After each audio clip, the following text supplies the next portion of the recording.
तुझ्याच आई बहिणीवरती गुन्हे दाखल झालेत। वाघोलीची आई बहीण तुझीच आहे, नांदेडची लातूरची आई बहीण तुझीच आहे। काल ही सुद्धा तुझाच भाऊ आहे अमोल कोणी, याच्यावरती हल्ला झाला। आता तुझा गृहमंत्री काय करणार आहे बघतो ना मी। नेत्याकडून बोलायला चालतं, तुझ्या जातीचं लेकरू आहे त्याच्यावरती हल्ला झाला आहे प्राणघातक। बघू आता गृहमंत्री काय करते, त्याला संरक्षण देतात का, आरोपी पकडतात का, गृहमंत्र्यांचा मराठ्याविषयी द्वेष आहे का नाही आता याच्यात कळन। कारण तो गृहमंत्र्याचाच एक नेता आहे। त्यांनी पाठीमागं आमचे लोक फोडून पत्रकार परिषदा घेऊन आम्हाला बदनाम करण्याचा प्रयत्न केला होता। त्यांनी तर नाही हल्ला घडून आणला अमोल खुन्यावरती, गृहमंत्र्यांनी तर त्या नेत्याला सांगितलं नाही की याच्यावरती हल्ला घडून आण, कारण ते आम्हाला संरक्षण पण देत नाहीत। माझं सुद्धा संरक्षण सगळं रोड बंदोबस्ताचं काढलं गृहमंत्र्यांनी, माझ्यावर हल्ला व्हावा म्हणून। हे गृहमंत्र्यात लय दिवसाचं स्वप्न आहे की भाजपच्या कार्यकर्त्याकडून महाराष्ट्रात कुठंतरी माझ्यावर हल्ला घडून आणायचा।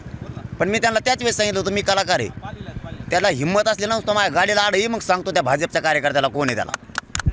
कारण ही द्वेष आहे त्यांचा, मराठ्यांविषयीचा द्वेष आहे। या एकावर तुम्ही हल्ला घडून आणायला लागले, कारण तुमच्या नेत्याला लय दिवसाची खुमखुमी होती फडणवीस साहेबाच्या हल्ला करायची। त्यांनी त्यासाठी ते लोक फोडले होते मध्ये। त्यांनी दाट शक्यता आहे त्याच नेत्याने हा अमोल खुन्यावर हल्ला घडून आणला असणार आहे, कारण ते देवेंद्र फडणवीसच्या जवळचा आहे।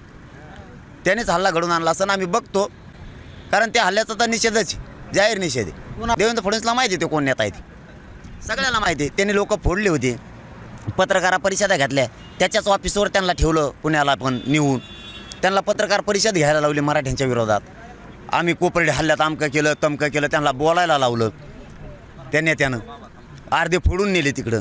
आता हे पोरगं गेलं नव्हतं त्यावेळेसपासून याच्यावर दात होता त्यांचा की हा आला नाही, हा आला नाही।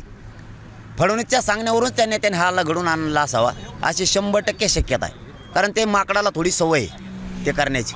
पण नाव उघडं पडू द्या पट्ट्या, तोही मराठा संघात आहे, तुला कळन मग का आमचा बी कसा आहे।